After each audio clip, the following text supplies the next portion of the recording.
AAC Summary Q&A. So Ron specifically has asked some questions directly on YouTube, and I'm going to address your questions here, Ron. We've had a couple of other minor questions that maybe should be addressed a little bit firmer, tighter. But what I want to do is I'll address those questions specifically, but I also want to explain why some of this came about. Okay, so let's get into it. First off, the crew. You have to understand Philippine crews. The diversity of knowledge when it comes to doing walls. I'm not going to talk about the posties because that's pretty standard stuff. But when it comes to doing walls, it's not about whether they put the wall up straight. It's all about, I'll call it adding time to the project by having faults in the walls and posties so that they can then turn around and put, as I call it, splatter layer all over it to the tune of, 2, maybe 3 courses, which amounts to like an inch added to, say, a postie, or in a wall, might even be close to an inch as well, but probably closer to 3/4. So you have to understand that these crews, especially the ones in the provincial areas, they are all about finishing. They are not about doing what we did, which is have ready for proper skim coat immediately. Okay, they're not about that. So when it came to the interlacing with a 4-inch, it was too hard because the guys couldn't get the wall going straight up relative to the next corner. And so this became a bit of an issue. That issue would have disappeared had we had a little bit more foot on the floor, as it were, by having a wider block, 6-inch. I don't think that that would have been as big an issue. And so, we have to put that in a little bit of context. But let me take you inside and I'll show you what I mean about the interlacing. Ron, you probably already know this, but maybe my use of the terminology is not correct. But in this case here, where it's got a small one and an end, here we've got nothing but end. Had this block come all the way through, it would have been here. Again, the problem that we were finding is that the guys were warping the wall, okay? And again, as I mentioned earlier, they tend to not worry about that because what they do is they take the imperfections and deal with it in skim coats. So if it had a bigger footprint, so I'll take you around here too, then this profile would have been that much wider, that much more to work with. But from a optical standpoint as well, walking into this house and seeing a 4-inch wall, that's not normal in the Philippines because remember, again, they're used to using, say, 4-inch hollow block, but then adding an inch of plaster layers on there to get the smooth finish. So of course a 4-inch no longer becomes a 4-inch, right? So think of it in that context on why we would have gone 6-inch, because these walls are essentially floating, right? They're not tied into a post. So let's get on to the rebar again. In this situation, underneath all of the AAC here, it all starts with pins on the floor. So all of it is pinned to the floor. Small skim coat, where it's the low side, you start at the low side, work to your high side to make sure it's level. And yes, you're going to end up having to have some thicker if you've got some imperfections in your walls. In this case, what we did was we tied all the way through so that there's one continuous loop here to resolve the issue that it is not continuously tied into a post like that corner is, right? This corner and door have nothing to tie to, right? And same with this situation over here. Not dissatisfied, guys, this is a solid wall. It ain't going nowhere. And people say, well, what about an earthquake? And I would say to you, what about the hollow block? Or any other medium that you're going to use between your posts. Remember, remember, I need to drive this home because I get a number of people saying that AAC is not in the building code. Nothing is built into the building code in the Philippines with regard to what goes in between pillar to pillar and beam to beam. Nothing is in the building code regarding that. You can do full cement, you can do AAC, you can do hollow block, you can make your own cinder blocks, which is what we would have done had we not seen the AAC. But you can also do bamboo weave on your walls, which again proves my point that there is nothing in the building code about what goes in between. All they want to know is that roof stays on top and that those posts and beams stay intact, okay? How you tie that all together, how you weatherproof your house, how you live your life in between is up to you, okay? Now, the other question we had in a different video, and we didn't do it as part of our summary, is up there, all of the rebar that sticks through is all welded to the roof. And so there are deliberate pins, and then at the corners, all the various rebar were extended through. They bend it over the roof material, and then they weld it in place. So there are no, if you think of a lamp standard on a street, you would see some bolts sticking up through the concrete, and then they would anchor to that. They don't do that here. All they do is use the rebar, which it's easy, right? Let's get to the idea that Lynn and I had on resolving this potential water migration into the house. Now, I should have done the video on it, but I didn't. I just tend to do these things without necessarily videoing. But I went to another part of the house that didn't have one of these slopes. It just left a whole bunch of water there and nothing went through at all. So I think that was after I added the waterproofing, right? So nothing. But Ron, what we could have done here was in this corner, had we struck a line down this post equivalent to what my hand is doing here, and we took that right through below the slab, where the slab ultimately went, and the subsequent wall that came up. Had we struck a line, we could have actually started everything on the inside of that, and this would have lined up down below.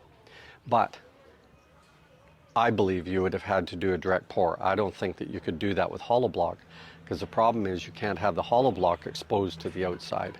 You need to do a skim coat layer. Now your hollow block is even further in, and now the AAC, even though it would sit on a slab, the slab itself is even going to cantilever over that hollow block, right?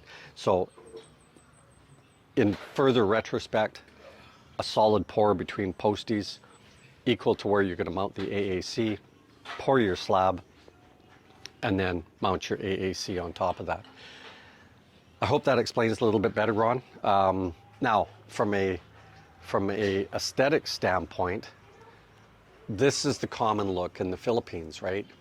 Everything is a picture frame, okay? Posty, beam, that's the picture. So I'm not sure that this wouldn't look a little bit unusual for the Philippines to have that wall go straight into the ground. But it would be a way to resolve, this whole potential water migration and all of this extra work that has gone in to finishing the outside and all of that sort of thing. Now, here's what you could do, because if you've seen any videos from other countries, you can take the AAC, like say a 4-inch, cut it down, and then, you can make window sills and overhangs over your windows and all of that type of thing by bolting that through the AAC, okay? So there are little tips and tricks that people have done in different videos. I'm trying to keep it as simple as possible, but you could do that to give yourself a false beam there if you wanted to later on, right? And it would be below your AAC level. So there we go. And I've touched on the roof, and what else? Because we're on the ocean, make sure that you do not use any metal that is fully exposed. Make sure that everything, even aluminum, has the red oxide on it. Make sure that everything is hit with this stuff. You have to remember with the GI, with the stainless steel and everything here, especially the stainless, it's not real stainless, right? It has, I can't remember if it's too much nickel or too low nickel, and it will still rust. Especially if it touches another metal, it will rust. So think about that. Now, the final thing to add to this summary, which we did not touch on because it wasn't really related to AAC, but I'll do it here, is above all of these beams, we will be running an insulating layer in there, because when I went up on the scaffolding and I touched the metal, it's still transferring not a huge amount of heat relative to no insulation that you see up there, but it's still transferring heat. So we would add, because it's cheap, we would add another layer of insulation in there and have a real attic space in there, because our roof, or sorry, our ceiling is going to be below that crack that you see in the, between the AAC and the tie beam across there, okay? So that's where our ceiling is going to start anyway, so it doesn't really matter, right? So we would add another insulating layer for sure. All of the soffit material is going to be vinyl. You can buy it here now, and we couldn't buy it last year. And this section here will all just be vertical soffit material. And we've already got the solar fans to exhaust the area. We've already got those in our hand. Okay guys, if you've got any further questions, please fire them at me.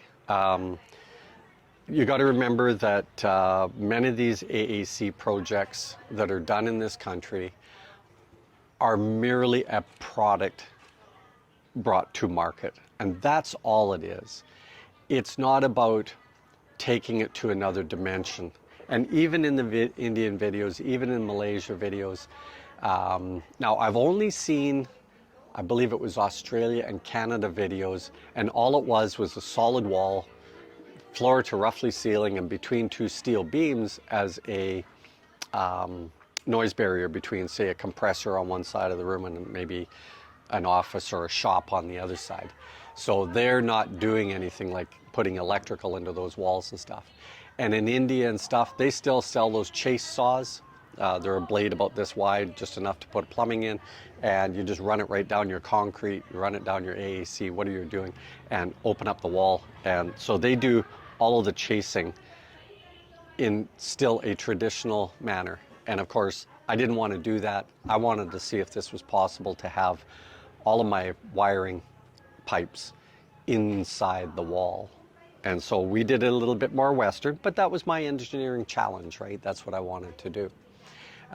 And yesterday's video I showed, yes, there was an error and they did have to cut the AAC on the outside. Fortunately, we're going to tile that, so that's okay. But I do also believe that that has saved us a lot of labor time by having that patience, even though it only took us 11 days to get all but 2 walls up. You know, everything was now done, right? The electrician could actually start to do his thing. She's just hanging on a chain here. Okay, guys, I also want to address the elephant in the room that keeps getting asked over and over and over. Why didn't we just use an architect so we didn't have to go through all this stress? The stress is worth it. Yeah, right. Well, you know, where we're at right now, because we have hit burnout, there's no question Yeah. about it. It doesn't look like it. We have a pretty good face here. And, well, on camera, you know, yeah. but Well, we are yeah, hitting that burnout. So, but let me deal with the architect stuff. You can go deal with the crew. Bye. Say, woman, off you go. Oh, she's always kicking me in the balls. Have to swap microphones here. Anyway, let's get to the architect question. The amount of time that those guys were prepared to stay on site once a week.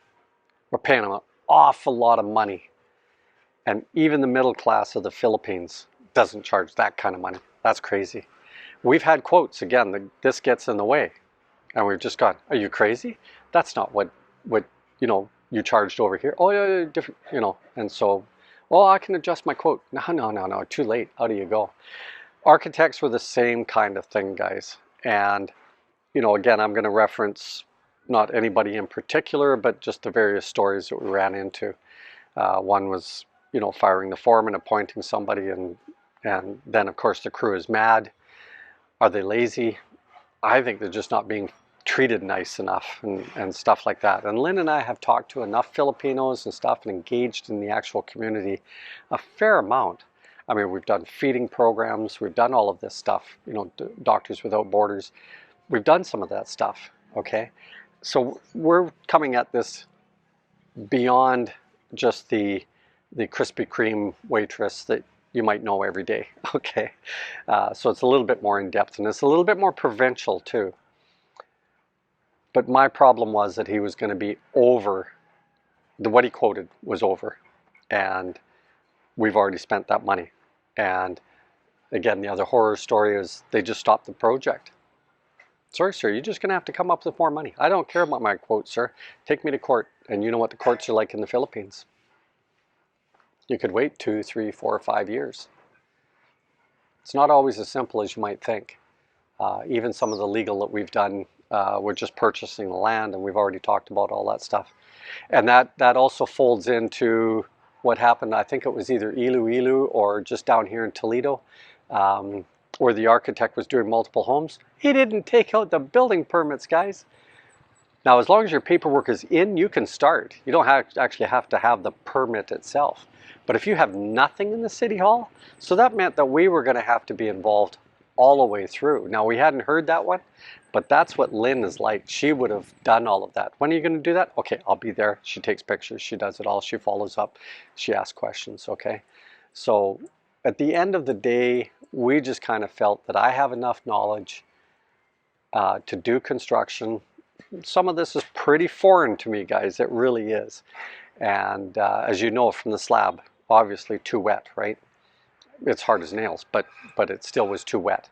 And then, you know, Lynn's ability to work with staff and do translation. And we did a lot of work this last year on translation and terminology and stuff like that. So we just felt that an architect wasn't worth it at the end of the day for the amount of money that they were going to charge, the amount of time that they were going to be on site, and how, you know, the word was sort of, not just with our architects, but other architects as well, the foremans tend to be snapping the whip all the time. And so you've got grumpy crews, of course, they're sloughing off, they take, you know, way more water breaks than they should, all of that kind of thing. So anyway, this one's a long one. I'll cut that there, but I thought I should address this one question that I keep getting asked a lot. Why didn't we just simply use an architect? Okay guys, I hope that answers a few of your questions, but please ask questions all you want. I have no problem with that at all. If I'm in error, I'm in error, but you know, this has been our experience so far, and we can go from there. Later, Gators.